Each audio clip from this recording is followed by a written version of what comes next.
Hi there. Welcome back to the Real Film Chronicles podcast. As always, I'm Nathan. And I'm Brian. And in this week's exciting episode, we're going to discuss a little film called Robocop. Half man. This guy is really good. Half machine. Robocop. What is he? He's a cyborg, you idiot. All hero. What are your prime directives? Protect the innocent. Let the woman go, or there will be trouble. Uphold the law. You are under arrest. What is this shit? Justice gets an upgrade. Looking for me? Your move, creep. Robocop. Thank you for your cooperation. Good night.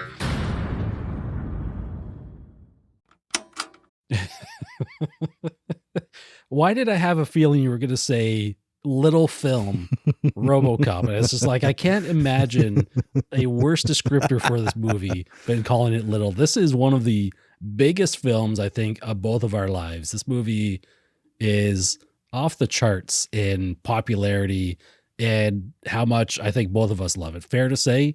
Like, this is a 5-star heart movie on Letterboxd. Oh, 100%. This is one of, for me, in my mind, like Paul Verhoeven's like sci-fi trilogy of like Robocop, Total Recall, and Starship Troopers are just some of the best films ever made.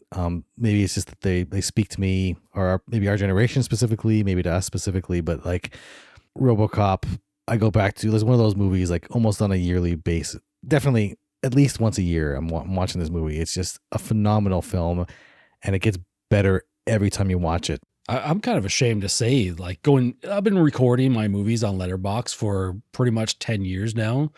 And when I recorded Robocop a few years ago, when I picked up this Arrow Deluxe Blu-ray edition, I hadn't recorded it in over 8 years. 8 years. It's like something is wrong with me.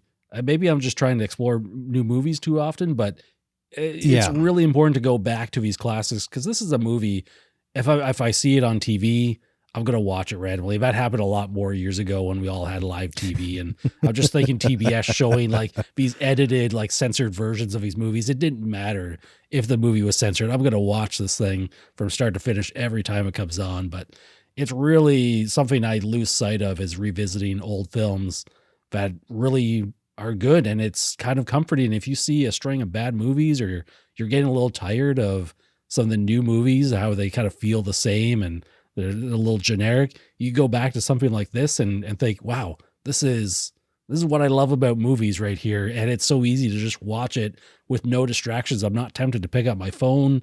I'm putting up the volume. Everything about it is fantastic. Robocop came out in 1987, as you said, directed by Paul Verhoeven. Do you recall the first time you saw this? I mean, we're going way back to when we were too young to watch this when it first came out. Like, what was this movie like when you were a kid? Much young. This was like one of the forbidden fruit movies, right? This is in my own personal Garden of Eden. This was like forbidden fruit. I remember one time, I remember this one time, I think back when there were things like Blockbuster, or in this case, West Coast video rental stores on VHS. Yeah. So I think what had happened was we'd gone to the video store, we rented a bunch of movies. And back then, you didn't have the internet to tell you exactly what was in every movie. You had to go by the back of the box. And I think my parents rented that, and they threw it on, and I was just a little kid at the time. I couldn't have been more than 10 or 15 minutes in when they were like starting to fast forward through bits of it, and then they just turned it off entirely. They realized like there was no way like the little kids could watch this. Yeah. Robocop is special to me because it was a double feature. Robocop and Total Recall, I think, were my first R-rated movies that I saw. Nice. I was homesick one day from school, and I had nothing to do. I was on the couch trying not to puke my guts out, and I watched back to back Total Recall and Robocop. And I don't want to, maybe it's a little bit melodramatic to say that they changed my life, but I can't help but think now it's like how formative they were, and foundational they were in kind of my love of cinema and establishing that kind of foundation, that baseline, and then going back and revisiting films like Robocop and like watching it when I was younger. It was just like, oh, there's this crazy action movie with incredible special effects that still hold up today. Like just everything's so memorable about, and it was ultra violent action movie. And then watching it again and again and just seeing the different layers that Paul Verhoeven and all the people involved in this movie built into this, and how on the surface it's this in your face, ultra violent action movie. But there's so much depth to this movie and so much more going on, which we're going to touch on in the briefest way here, because you could go on for hours, dedicate thousands of pages to breaking down all the different themes and all the different levels that RoboCop works on and that it explores. But it's just, it's kind of foundational for me. So, look, what was your experience with RoboCop? Was it as spiritual as mine? You know what? I don't really remember the first time I watched this movie all the way through. I have memories of it when I was younger. And I just got to say your story. Watching the Verhoeven double special there, Total Recall and RoboCop, like back to back. I mean, that's an experience every film goer should have. Like, what a 1-2 punch of greatness there. And you're right. Like, these movies, both of those movies really molded my interest in cinema. And it's just something that always stuck with you. There's so many scenes that stuck with me. I mean, there's a ton of great one-liners in this film, which you could quote to high heaven, but there's so many, like you said, there's layers of things happening here that I think, subconsciously when you're younger, we would have picked up on. And I think we grew up in the 80s where there was a lot of corporatization of stuff going on. And these movies were a direct product and commentary on those things. So I think we sort of grew up with that in mind when we saw these movies, just like, oh, I can learn from RoboCop as like, we don't really want to privatize the police force here. And while we may be too young to grasp the concepts of it, these movies are kind of teaching us a lot about society and these different issues that are going on. Well, I think the RoboCop is pretty prescient in a lot of themes, which we're hopefully going to dig into here. But like talking about, you look in the 80s and like the big bad corporations were the bad guys. And like now it's like, well, look what's come to pass kind of in terms of like corporate greed and like the power the corporations have, certain corporations who we're not going to name names, or maybe we will, maybe Disney, maybe others, who knows? Well, it's really interesting because, I mean, obviously one of the things that it sort of quote unquote like predicted was really the bankruptcy of Detroit. I mean, the movie takes place in Detroit, depicts a bankrupt Detroit. And that's where you bring in these corporations to fund something like the police. And even the corporation here, Omnicorp, OCP, in the movie, I don't think I caught this before, but there's a line where they said, most of our business is in nonprofit sectors, basically insinuating that they are functioning as the government here, right? And they're giving money to all these things to keep these cities going, with the ultimate goal of essentially tearing down Detroit and building on top of it Delta City, a utopia where all the corporate greed and villainy can go wild.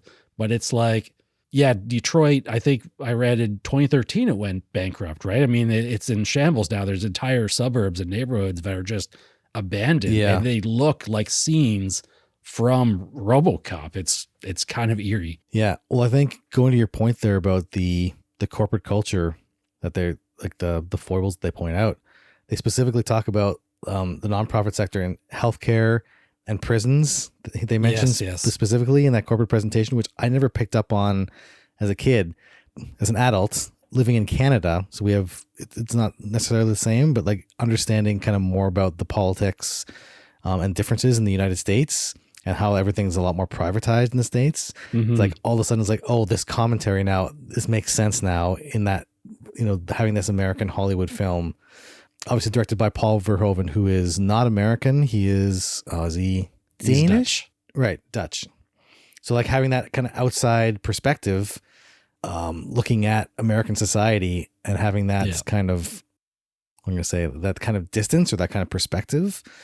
All of a sudden it's like looking at like, how healthcare and prisons are run in the States is like, those are pretty like powerful themes that they're weaving in there, right? It's before we move on to other things, like touching back to when I saw this as a kid, one of the scenes that stuck with me, probably gave me nightmares, was near the finale of the film. They're fighting Oh my God. RoboCop in the Oh my God. like the abandoned like steel factory or something. Before And you the say one it, guy- I know exactly what you're Yes. going to say because this messed me up for years too. I still see this in Right? my nightmares. Yeah, 100%. The guy, RoboCop tricks this guy into driving into a giant tank of toxic waste. Oh. And this is really important because toxic waste when we were kids was just the catch-all for doing anything to anybody. I mean, toxic waste might give you superpowers or it might melt your skin, right? But it was always this ever-present danger. It was like quicksand and acid rain when we were children. Yeah.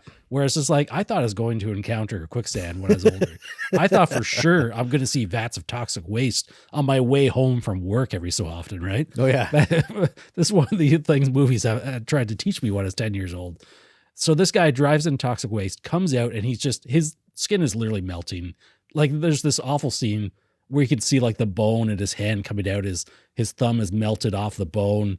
And his boss, another villain, Boddicker, is driving in a high-speed chase with a police, and he basically at the very last second sees this guy in his decrepit, melting form, runs him over, but it doesn't really run him over. It explodes him when he hits the car. His guts, everything, just a wash. It was like going through a car wash with his body all over the vehicle. And it was just like, what a horrific piece of imagery, but so memorable. Probably the biggest thing I took away from that movie, replayed in my mind a million times. Absolutely terrified me. I'm pretty sure, I don't know how plausible it actually is, but it felt just enough on the edge of plausibility. It's like, oh, that toxic waste is kind of breaking him down and melting him. So of course, like when that car hits him, like it makes sense that he just explodes and he's liquefied essentially. It's like, I don't think that would really happen, but like, it's like there's enough kind of scientific grounding there to make it like, but it could possibly happen, right? It could possibly happen. I mean, it's toxic waste. You really don't know what you're getting into with that stuff. It's just like, I love that this abandoned factory just has this huge vat of it just sitting there. Like anyone could have just got into that thing and caused all sorts of issues. But it was interesting. Bring it into more when we're teenagers, and I think we started watching this probably together in university, is finding out about the different cuts of the film and the censorship that the film underwent.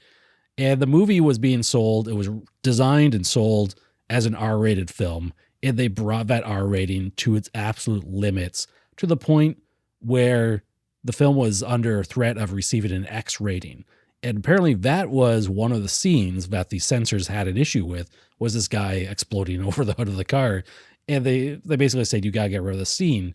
But in all test screenings of the movie, that was the number one scene for audiences. They said, we cannot remove that scene. Like that scene is what people are going to be talking about after the movie. So it absolutely worked perfectly. And there were other elements that got cut out. I don't know if we want to talk more about the censorship there. Because I remember going into a rental store with you, and I think we encountered the Criterion edition of RoboCop for rent.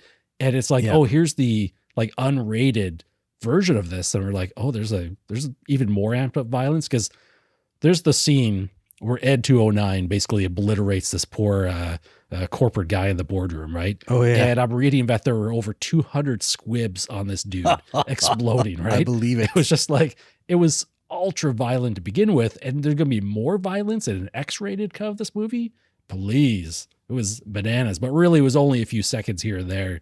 But they ended up cutting to get down to an actual R rating. Yeah, the X rating, I don't think the X-rated version isn't nearly as salacious as it sounds.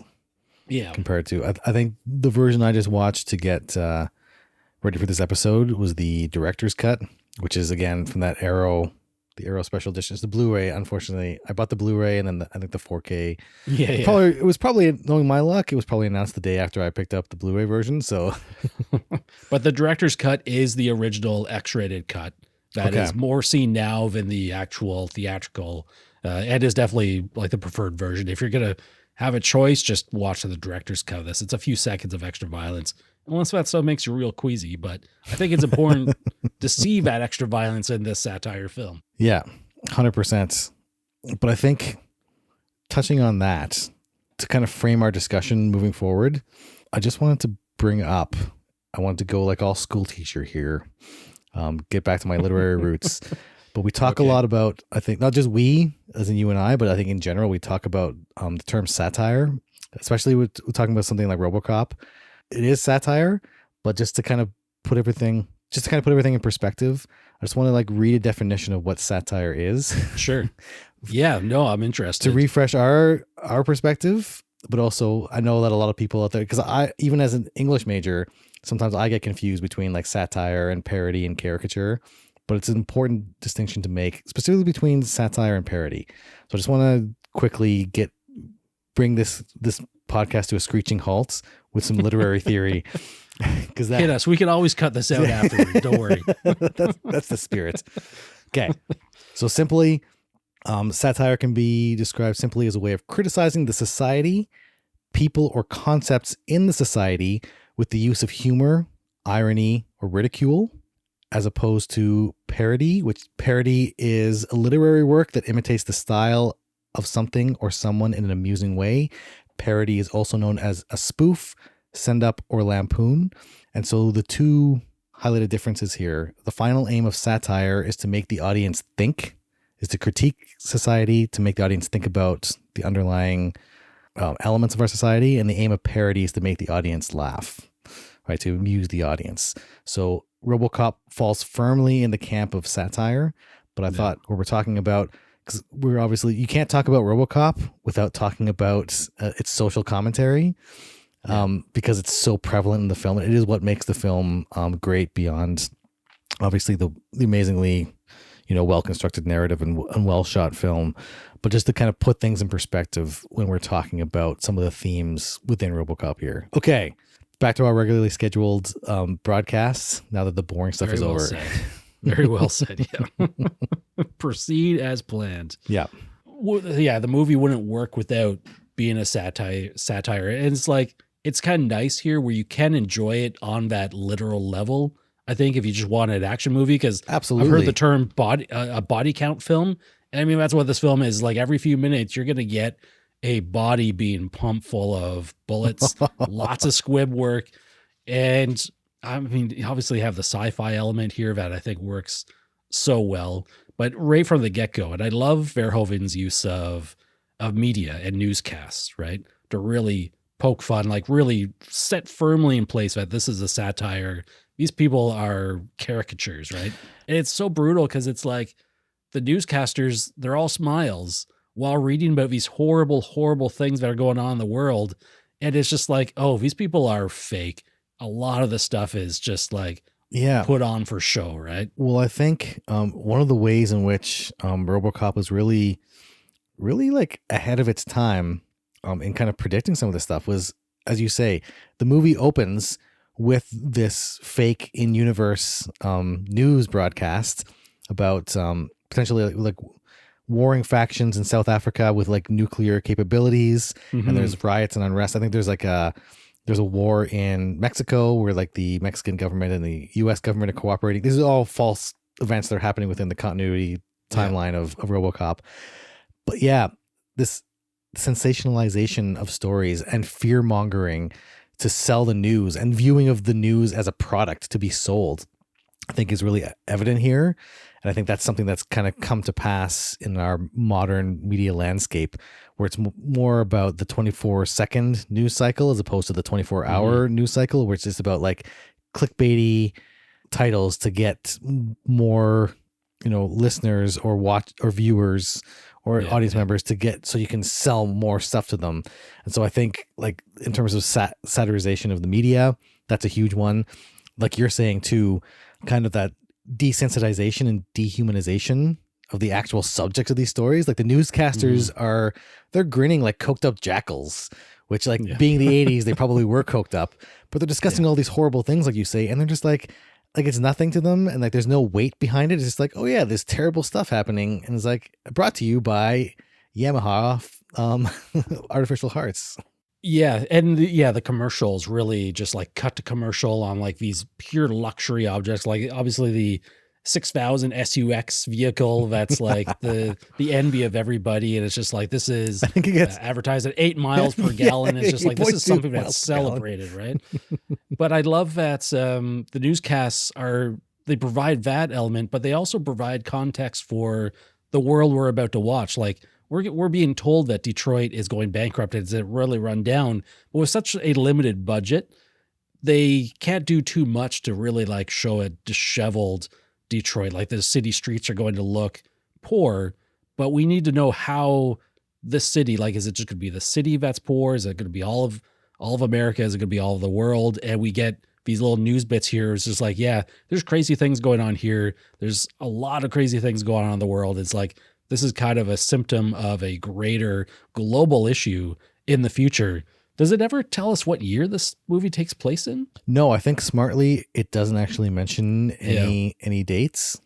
But the media, those media clips are used not just for in terms of like exploring the theme, but like you're saying, like to great narrative effect, where like all of a sudden is like we're learning all about this world in a really streamlined way and a really entertaining way. Because like as disturbing as those newscasts are, and like the juxtaposition between the subject matter and those and the two hosts there, which I think one of the hosts was actually a host of Entertainment Tonight at the time. Mary Hart. Mary Hart, yeah, it was her, right? I think so. But yeah, it was like it was a great way to talk about all the actual social and political context in which the movie takes place, in terms of like, yeah, you're looking at the poverty and the divide between the rich and the poor. Again, very prescient theme here. You're looking at labor rights and union rights in terms of like the police wanting to go on strike because their working conditions are so deplorable and they're getting killed off in record numbers. Well, he mentions at one time, it's just like there's 5 police officers killed per week, and they want to go on strike. They got to do something to solve this problem. And it's so interesting. It's just the government is selling the police to this private corporation, OCP, and their solution is not necessarily more police or anything. It's like more efficient police and like automating police work instead of protecting the existing police officers. If that's how they kind of come up with a Robocop program. I love that there's 2 parallel like cybernetic research groups going on in the corporation. One has created the Ed 209, which I'll just say absolutely terrified me as a kid as well. It would always give me nightmares. And even watching it today, I mean, animalistic is how you describe this. And they use, even Ed 209 has like animal noises. Like, I'm sure it's a mixture of like lions and tigers and things when it's moving around. What is ED? Was it enforcement drone? I think I never paid attention before, but it stood out. There's even watching this again, it stood out to me. It's like, oh, ED was not just a random word. OCP was not just random letters. It was like, oh, it was Omni Consumer Products. It's like, oh my, and so much. Can I just say, like the OCP like logo, like a graphic designer created this thing for the movie, and just how incredible it looks. Like I love the 80s graphic design that goes into all these movies. Like you want to talk about like Alien and Aliens and all this stuff, Blade Runner, they all have incredible logos from these corporations. I just absolutely love it. Well, it shows just like the thought that they put into every little detail of the film. Like that OCP logo, that looks like a real actual corporate. It does. Like I could have sworn looking at it, is like, I swear to God that I've seen similar logos for corporations that I've worked with in my day job. Right. Like, and I think that says something too, where this fictional corporation that is so blatantly evil and misguided is so firmly planted in our real world, right? Like this is coming from the corporate 80s America where, yeah, I mean, these were the villains of our movies growing up. I remember saying before, a lot of the villains we had growing up in movies and TV shows were Ronnie Cox, real estate. Well, definitely Ronnie Cox was in there a lot in our movies, but like real estate agents, like companies buying land, that was a big factor in movies and motivations. Are just like, no, we don't want corporations owning everything. And then literally 35 years later, we still have this going on in real world. I mean, we have companies buying up land and properties and not just physical properties, but like intellectual properties and stuff, and just doing with it as they please. And here in Robocop, you have essentially a corporation buying a human being. Alex Murphy, the cop who gets brutally murdered. That scene is just horrific to watch, but it's just, wow. And here is the fight. Here's one of the things of the movie. It's just his fight for being human. Like, is RoboCop human? Like, where's his identity lay? And it's just like, it's about him regaining some of his humanity and a bit of his soul that was being purchased and controlled by these corporate interests, right? Well, I think that fits into the overall theme too. Is like one of the other elements that the movie is satirizing is obviously, like you talked about, the proliferation of corporate power within our society, and how corporations use their power and leverage their power to get more and more power. Where you look at OCP is literally they're building an entire city, Delta City, over old Detroit, which they're going to presumably run all the services. So there's a corporate-owned city, not unlike Orlando, Florida, that Disney or the city that basically Disney runs. Well, that's the thing is a lot of cities are corporations to begin with. I mean, they are their own corporation. Become incorporated, right? but they're still public entities, right? Yeah, exactly. But they also, like, the big plot point in the movie, how they essentially the Detroit police were privatized to, like, they were bought up by OCP. OCP also owns a lot of military interests as well. But I think the whole thing about overall this dehumanization and this valuing of money and profit more than human life. Yeah. And really kind of honing in on that. And one thing I never picked up on watching this before, Morton, played perfectly by Miguel Ferrer, a favorite actor of mine who unfortunately passed a couple years back, but he was great. And I think we were talking about It last time. We're talking about It, and we talked about The Stand, and he was in the Stand miniseries from back in the 90s, and I loved him in that. Just as a little aside to make everybody sad about losing one of our great actors there. Thanks for that. Yeah. Good. But he specifically mentions, because like Alex Murphy, who's the cop who eventually becomes Robocop, he said he was transferred to this Detroit police station. He didn't know why he was transferred.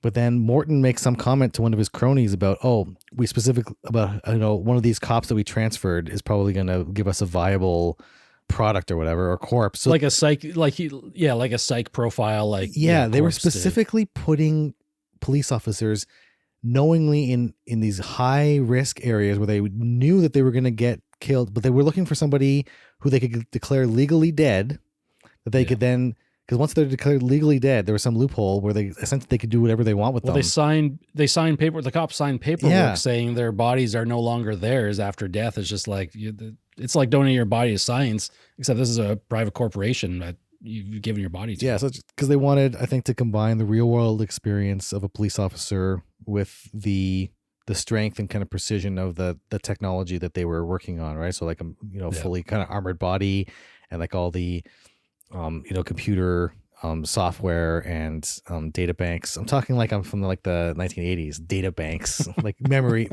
It's legit, man. It's legit. Roll with it.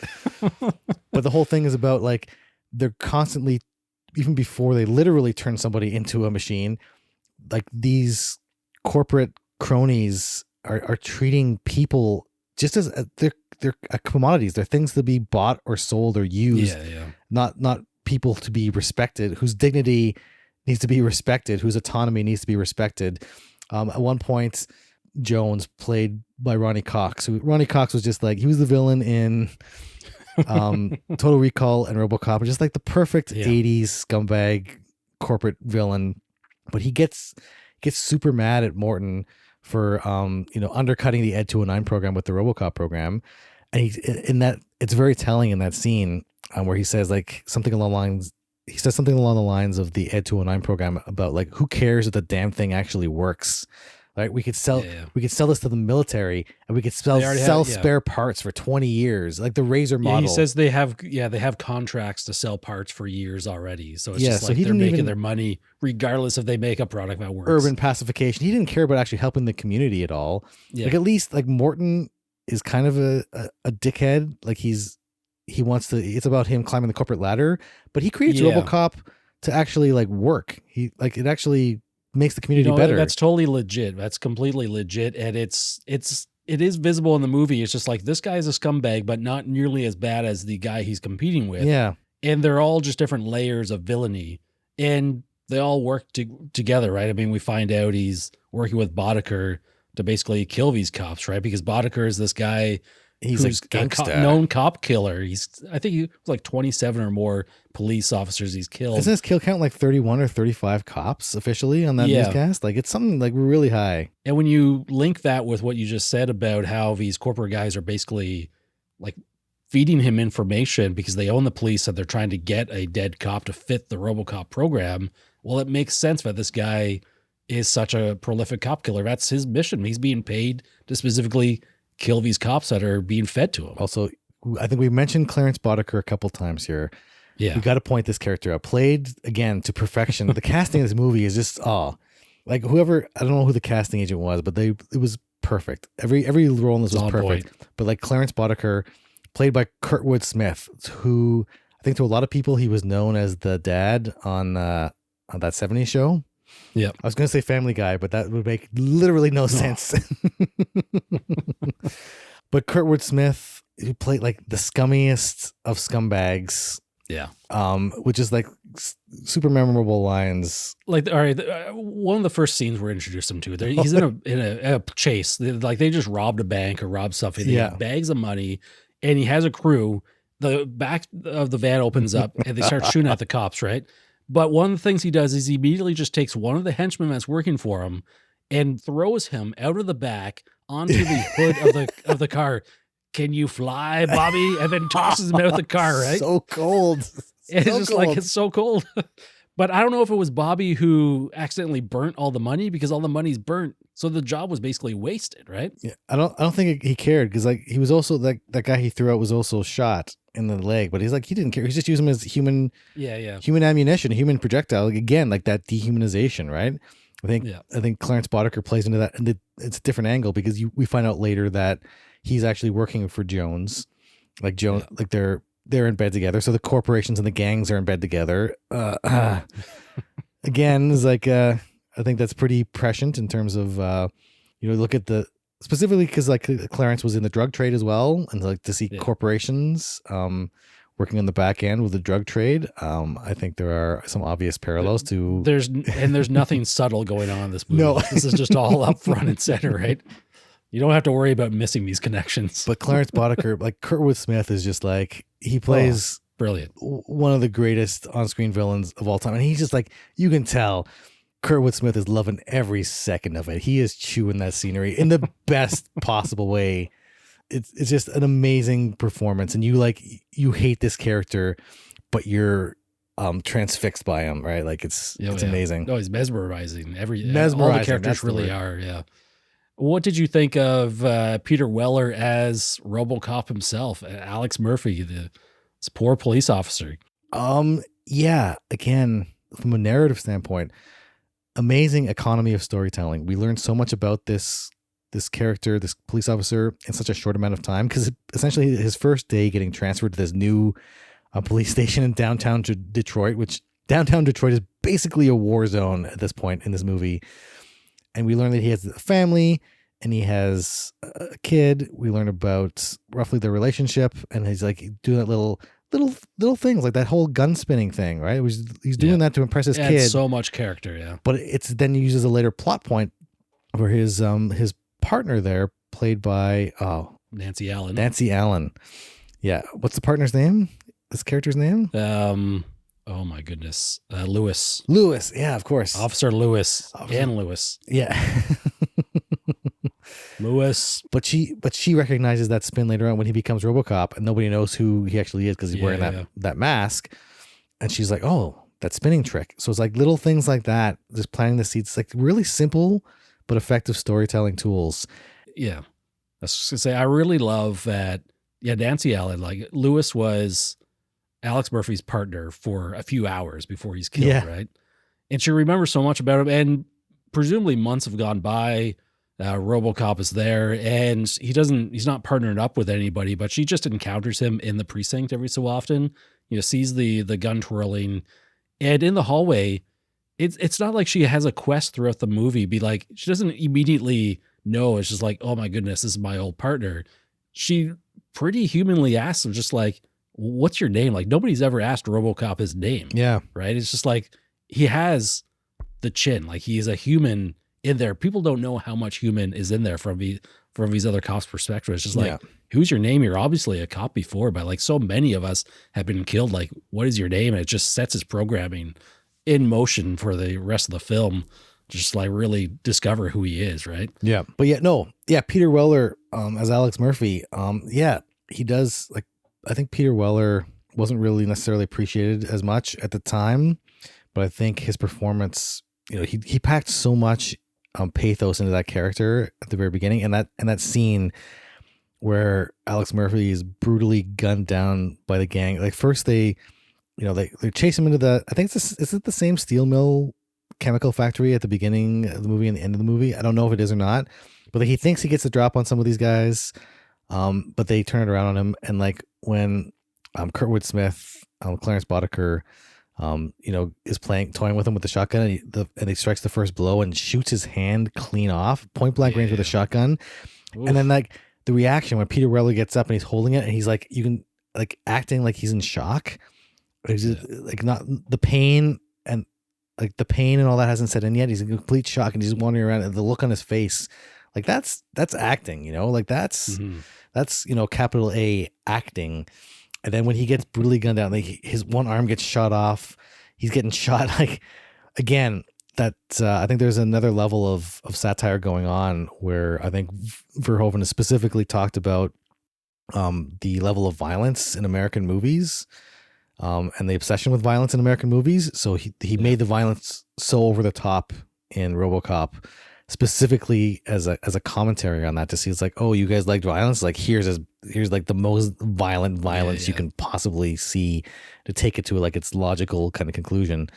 But like when he's getting shot up and then eventually Clarence Boddicker goes up and just shoots him in the head to finish him off.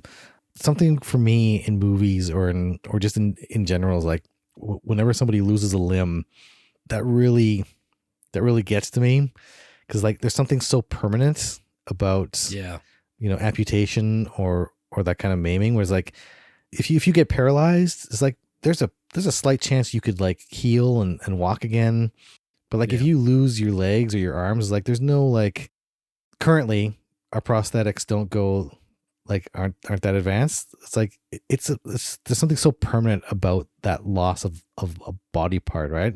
Something so like almost again fitting with that theme of like dehumanization. I think even there's something really unsettling when they go through the montage of like building RoboCop from RoboCop's perspective. Or I was going to say this probably was very unsettling when they're rebuilding him, and the doctors would be like, "Good news, we saved his arm." Yeah, it like the opposite arm that wasn't shot up. Yeah, and the corporate guy is just like, you know what? Lose it. Yeah. Just lose the arm. It's just like he really doesn't care about the human inside. Yeah. It's like, I thought we agreed may as well on, go full. I love that line. I thought we agreed on total body prosthesis. Yeah, which is just so gnarly to even think about. And it's like, yeah, no, lose the arm. I was like, what are you talking about? You can't just like cut away at this person. Essentially, like cutting away his humanity, like in a metaphorical sense, but literally cutting away all the human body parts in him. Is like it's played kind of. He walks that fine line between like the whole montage of when like Alex Murphy is periodically waking up as they're like building the RoboCop or turning him into RoboCop, and he just sees these flashes of. I love that when they have the grid and it's like they're screwing the grid screen into his visor there. The grid just keeps getting closer to the screen the more screws they put in. Amazing, but yeah, there's something so unsettling about that, like being like you're powerless there. As this corporation is making all these modifications to your body and like chopping pieces of your body off and replacing them with other pieces of technology. It's when you actually stop to think about that, like beyond the surface level, like that's really, really horrifying. That's like David Cronenberg level body horror, like mess you up for life kind of horrifying. Could you imagine a Cronenberg RoboCop film? I guess probably closer we got to bad is something like Existence a few years later in the mid-90s with a lot of cybernetics and body parts. Brian, pretty much half my day spent wondering what films would have been like directed by David Cronenberg. You're asking the wrong guy. Oh my goodness, for sure. And then in RoboCop, I mean, we have the whole pursuit of identity and Alex Murphy re-emerging from the RoboCop shell to sort of like take over himself again. And the corporation has put in these prime directives, uphold the law, do this, do that. There's 3 of them. And then there's like a 4th hidden one. And there is a nice montage where RoboCop is just like going on tear, beating up criminals, shooting people. Well, the great thing doing all about him this is nasty like stuff. he's actually effective. He's actually reducing crime and is like not just like arresting people, but it's like almost like a superhero kind of. It is like obviously there's parallels to be made. It's like RoboCop as a superhero movie or like comic book movie. Where it's like no, criminals are starting to become afraid and like crime's going down just like because they know that the threat of like RoboCop could show up and like shoot rapists in the dick, which is like. Well, that's the thing. Like he's so brutal. Like he's pure efficiency, which is such a corporate thing. Like you just want to be as efficient as possible. When he shoots that criminal in the dick, and the woman who he just rescued comes up, is like thanking him so much, and he's just so coldly, he's just like, yeah, I can put you in touch with a crisis center, and there's help for you, and I'm out of here. Like he's not good. Like the other guy, he didn't shoot up. The other guy's just sitting there cowering in fear. He doesn't arrest him or anything. He just jumps in the car and leaves. And that's what I love about that corporate efficiency of police work.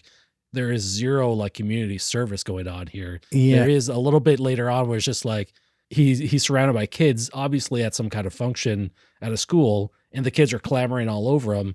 And the newscaster asks her, just like, do you have any advice for the kids? Stone Cold looks at the camera, stay out of trouble. Because trouble means I'm going to shoot you, right? Yeah. And now you have this unsettling thing where it's just like, I think RoboCop would shoot a kid if he was just following his programming all the way through, right? It's like, it's really, like this guy is a force of nature that is kind of terrifying. It's the danger to that, corporate efficiency that sometimes like, oh, well, you're getting the results you want, but you're also getting unintended consequences from if you're having to follow those strict protocols. I think that kind of speaks to, you look at corporate programming, right? We talk about when corporations are found dumping chemicals into lakes, or they're found defrauding investors out of money. And we always talk about corporations as this abstract entity, but corporations are always made of people, right? Yeah. And we think it was like, well, why would those people do those things? Why would they prioritize people's like profits over people's health, or profits over people's lives, or profits over people's well-being? And it's because they're in this system that we create a system called a corporation that incentivizes above all else profit. And that gets programmed into people's brains, not the same way as a computer program, but that kind of social programming. And people start to follow that programming. So there's that, again, playing that whole overarching theme of like dehumanization versus like you were talking about Alex Murphy's journey to find his humanity again in this dehumanizing world. This dehumanizing system. There's a book, and I wish I could remember the author, but the book is called The Corporation. Our listeners do too, probably. I'll put it in the show notes after the fact. Sorry, what was it called? One of my, The Corporation. The Corporation. And it's just this really chilling look at exactly what you're talking about. These corporations, we treat them like people, and we refer to them in the same ways we refer to people. Yeah. And the basic conceit is just like, all right, if this person, that is this corporation, were to take any kind of psychology test, they would come up as a sociopath or psychopath. Like these are not well-adjusted citizens that are like contributing to society. These are dangerous, downright like fringe behavior things. And one of my professors in college recommended this book, and honestly, it kind of changed my life. Like it's kind of funny thinking even years later that the foundation for this book was laid into me in movies like RoboCop and all these other ones where we see a lot of villainous corporate behavior. And here I am going to university to study business. And I'm just like amazing. Knowing full well that like when I'm a kid, I'm thinking, oh my goodness, I don't want to work at a place like Omnicorp where it's just like people are so afraid of the boss that they're going to run out of the washroom without washing their hands, or they're going to pee on themselves as they try and get away from the urinal as quickly as possible, right? Great scene. But in your mind, when you're a kid, you're like, oh my goodness, like businesses are going to be pretty cutthroat. Like I got to prepare myself for that. Reading that book and learning his stuff in university, like completely changed my perspective on all that. And I mean, for personally, like going more into nonprofit sectors can be a little more fulfilling than some of that stuff. And obviously, I mean, these are satire, like these are amped up to the nth degree. But the fact is, we hold these corporations to a totally different standard and yet try and humanize them at the same time, because that's what people do. I mean, we humanize everything. I mean, all the talking animal movies. I mean, we try and do everything bring everyone to the human level, right? And then we judge them as such. Yeah. It's super interesting. And I mean, the fighting for your identity is just like, it's so literal here. And it's such a, almost like a trope where the human soul, like even though you've erased the memory and tried to squash all these feelings, the human soul will bring them back up, right? It's kind of like the Matrix we talked about a little while back. Right. Where it's just like, even though you're going to control all these humans and put them into a simulation, the human spirit will come through no matter what. There's no amount of programming that can be done. And what I like in RoboCop here, he doesn't really overcome his programming. He remembers this stuff, but he can't break directive number 4, which is like harming or arresting an OCP officer, right? And he basically uses his detective work and stuff, shows the evidence, and gets the guy fired. And as soon as he's fired, this is also kind of twisted. Like, he clearly takes pleasure in killing this corporate guy who is controlling him, right? He's just like, doesn't just shoot him once to kill him. He shoots him like 4 or 5 times. And I thought it was kind of, well, you see him from the back, and like the squibs are coming out almost like in a square pattern from the back of this guy. So it's like, oh, right. No, he's not killing him to die right away. He's killing him so he falls out the window and then falls to his death. He's just like, RoboCop wants this guy to suffer, right? He's just like, he's not an efficient killing machine anymore. He's not efficient about it, or else he would just one burst to the chest. No. This guy is now human. He's fully regained his self. Well, yeah, in such a kind of violent, dystopic movie, it's like oddly kind of the core message of RoboCop finding his humanity is like oddly hopeful and uplifting. Yeah. Like at the end where it's like, oh yeah, like he actually, despite having like 90% of his body replaced by, technological metal software parts, that at the core, like something about the human spirit, he's able to fight back against his programming, fight back against the metal body that was given to him. And there's still something that humanity was more than just the body that he lost. For some reason. So go ahead. I did want to ask you now, you rewatched the movie recently, right? Yeah. Talking about the directives, can you list the directives? I can't. I swear just the one was like uphold the law. It was like, that's number 3. Yeah. 1, protect the innocent. That's number 2. So you got 2 and 3. Now what's the first one? Wow. I have no idea. You're going to have to spoil me here. Serve the public trust. Serve the public trust. Protect the innocent. Uphold the law. Number 4, any attempt to arrest a senior officer of OCP results in shutdown. Yeah. I did not study for the test. Which again was something I never really noticed before, maybe paid attention to. But that scene where he goes to arrest Jones, aka Ronnie Cox, for the first time there, and he's writhing on the floor. It's like, I thought it was just like, oh, it prevented him from arresting him. It was like, no, he was like fighting using through sheer force of will, his human will. Yeah. He was going to be shut down. Like his program was like essentially going to render him unconscious and unable to act. So he was like fighting to stay awake there, which I didn't really pick up on before. Again, showing like with that theme of like the strength of the human spirit or the human will being able to overcome those, like, all the technology and all the programming, I thought was really powerful as well. And it tied so well in with the theme. Like, it's so well written, so well directed and edited. Pretty amazing. There's so much. Ed Neumeyer wrote the film. He does a bang up job. We see him pair up with Verhoeven again for Starship Troopers. And he's done some other stuff there that's also pretty solid. But when I was rewatching it, I was kind of surprised that RoboCop remains masked for pretty much the entire film. And he only brings off the mask near the very end in the climax of the movie when he fully is reassembling himself. He takes off his mask. He's reassembling himself in his own way, right? Because before he didn't have a choice. Yeah. Where he's just like given this body, and now all he has is his face, and he chooses to expose his face. Yeah. It was just like another step forward. And I think maybe I'm just thinking of the sequels more so, where he's just like unmasked like frequently. It was just like not a big deal. But this one was a big deal. It's just like he finally gets to reveal himself. And also they basically hire Peter Weller initially because he has this killer chin that's going to fit in the costume perfectly, right? They weren't wrong, but can we talk also as an aside here, or maybe as a main talking point, like the makeup effects? especially with RoboCop. And when he takes that mask off, yeah, that was gnarly. That today would have been So well done with CGI, and it wouldn't look nearly as good. But to have the practical effects where it looks literally like his face is kind of plastered on this essentially kind of metal skull that's exposed.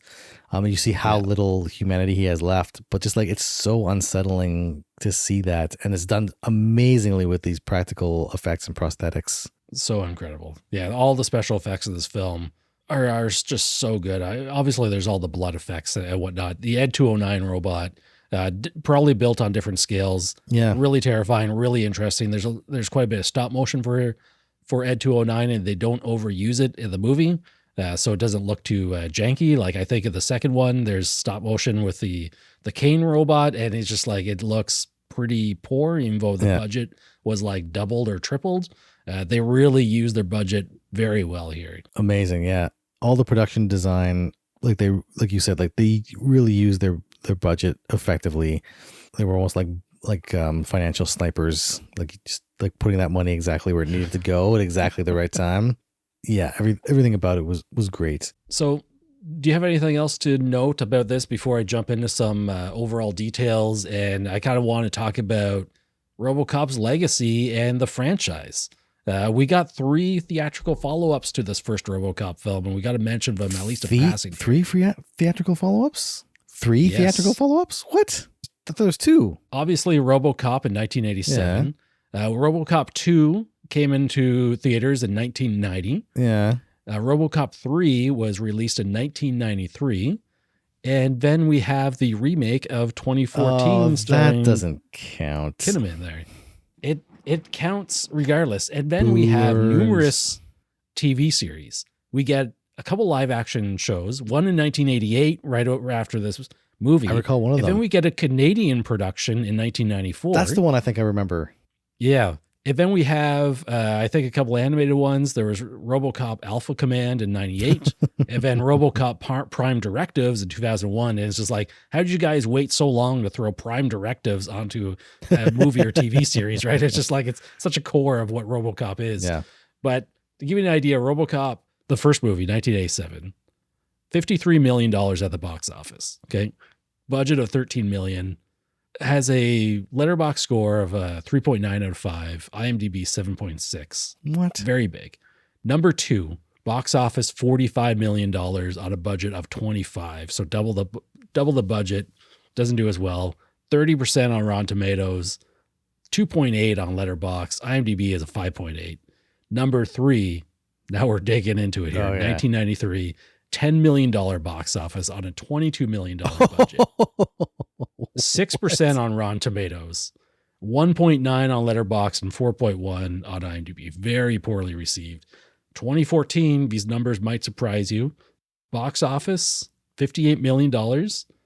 Take one guess at the budget for RoboCop 2014, though. I'm going to say probably like 60 or 70 million. Double that. Double? $130 million budget. I was trying to be conservative. I didn't. Right. That was $100 million movie?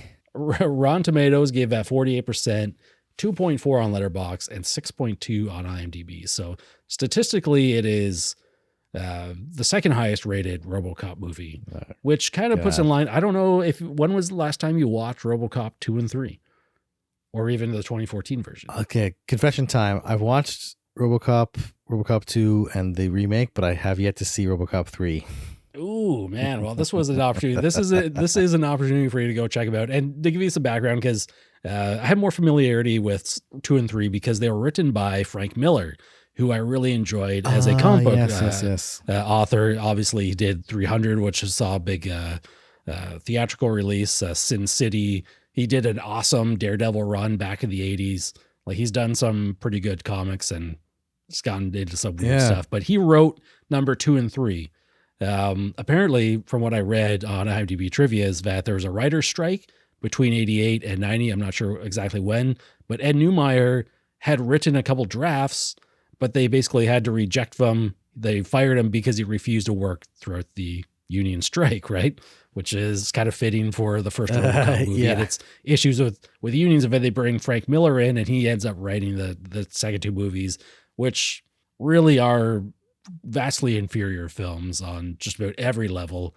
I still have a bit of heart for them because, you know, I saw them many times growing up, and they get pretty wacky. I think in number 3, there are samurai robots because a Japanese corporation purchases OCP. Wow.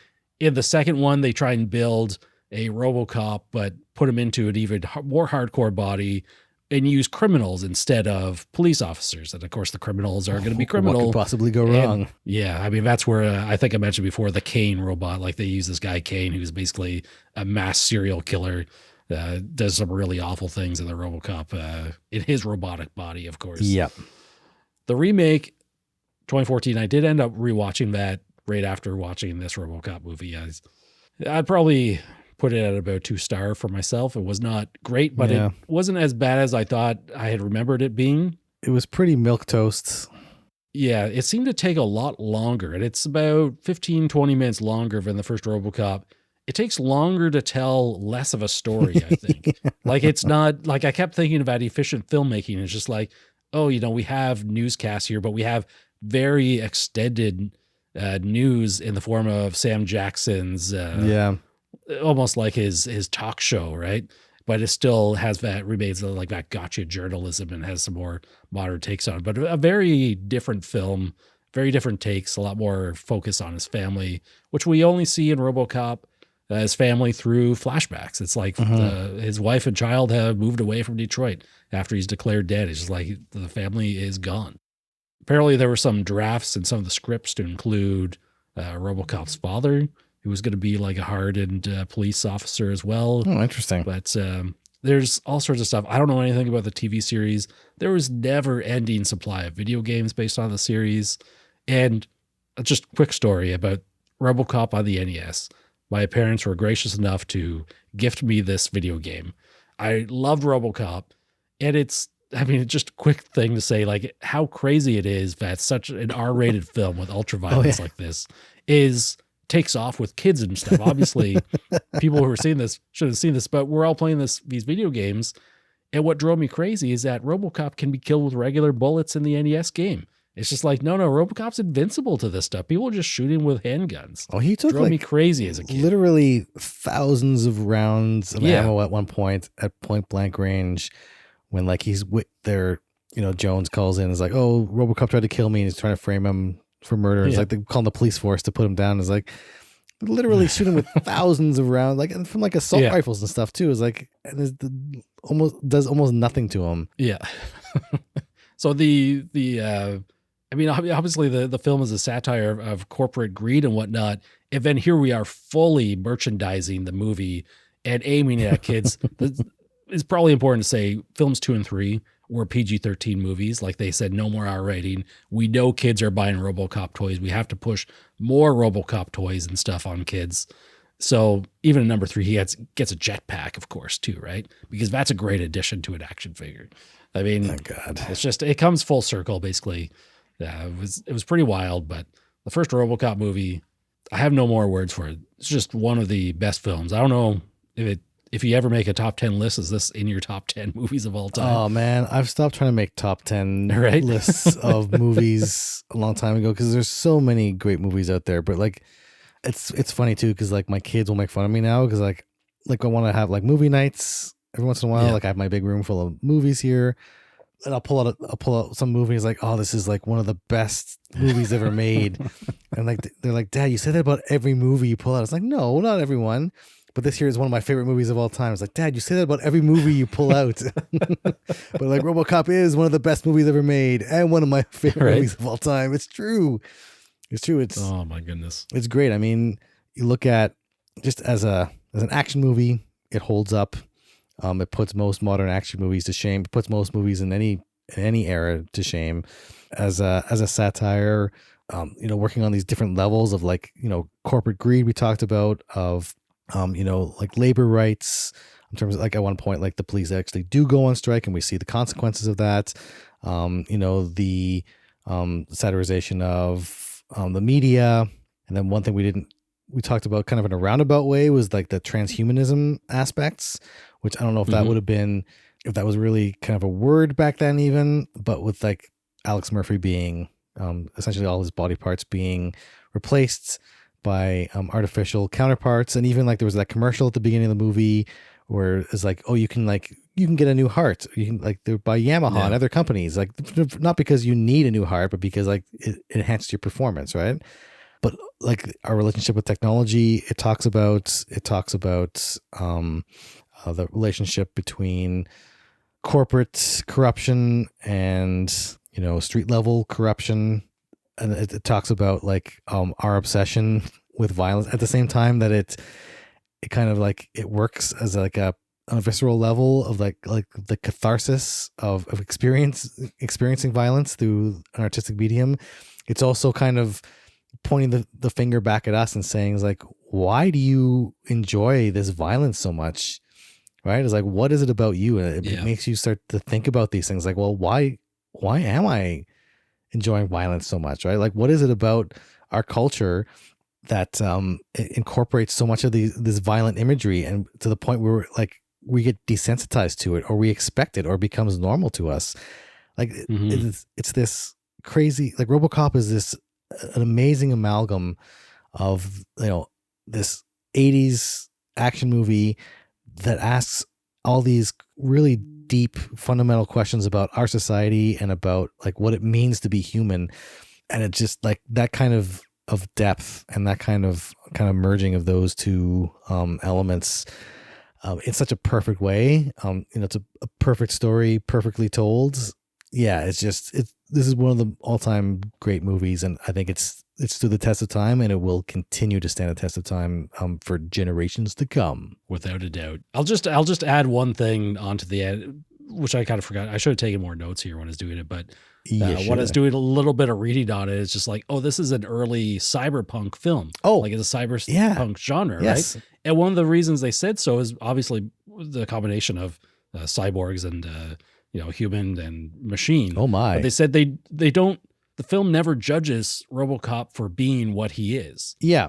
And I thought that was really important. And I think I kind of lost that point earlier when I was talking about Lewis basically just asking him, it's like, oh, what's your name, right? It's like, you are just another person. Like, you are a thing here that we're not scared of you.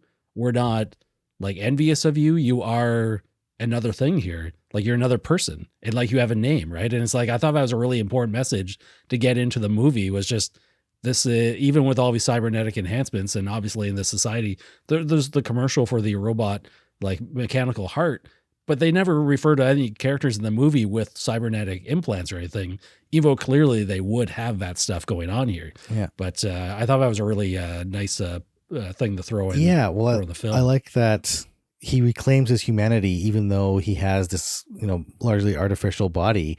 And it's always, and it's that juxtaposition between Lewis, who just like asked him, was like, oh, what's your name? And wants to get to know him and wants to like, just like is talking to on a human level, versus like Morton and the other executives who are like, you don't talk to him. He's not a person. He's a product.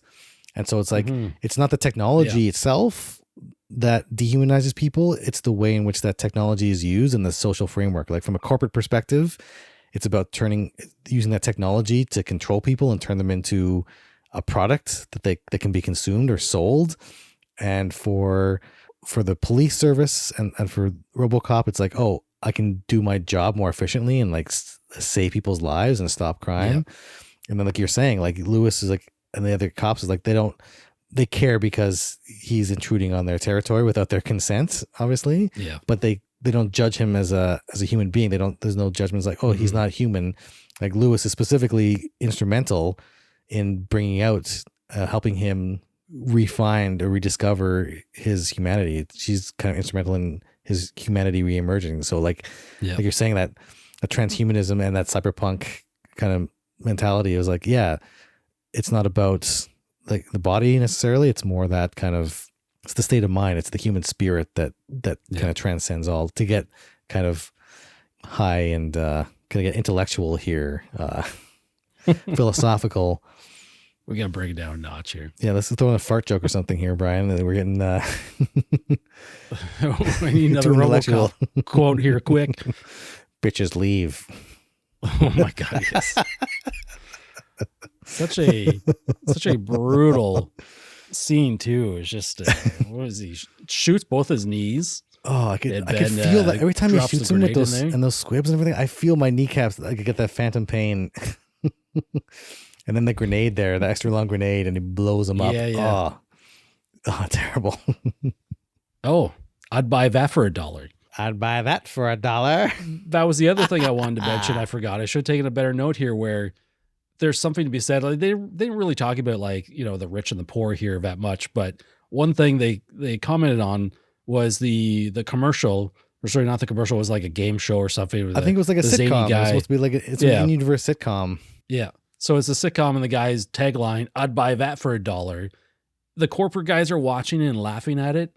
And the criminals on the street level are watching it like in the store windows and laughing at it. It's just like everybody's watching the show. Doesn't matter if you're good or bad or what you are. Everyone's watching this and everyone's loving it.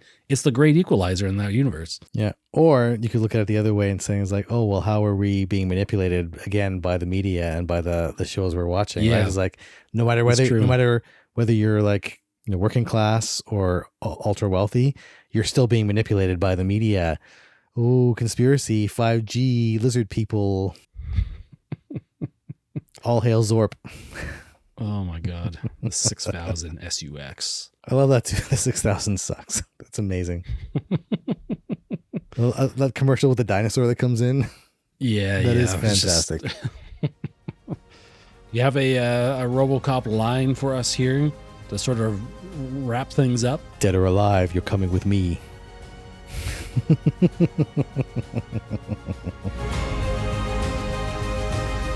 That's a wrap on another episode of the Real Film Chronicles podcast. Thank you for listening and hanging out with us today. We really appreciate your support and look forward to you joining us for the next episode. We can be found around the internet and social media, with our home base being realfilmchronicles.com, which will have all the links you need to follow and keep in touch with us. Until next time, take care of yourself and others, and keep your film journey going.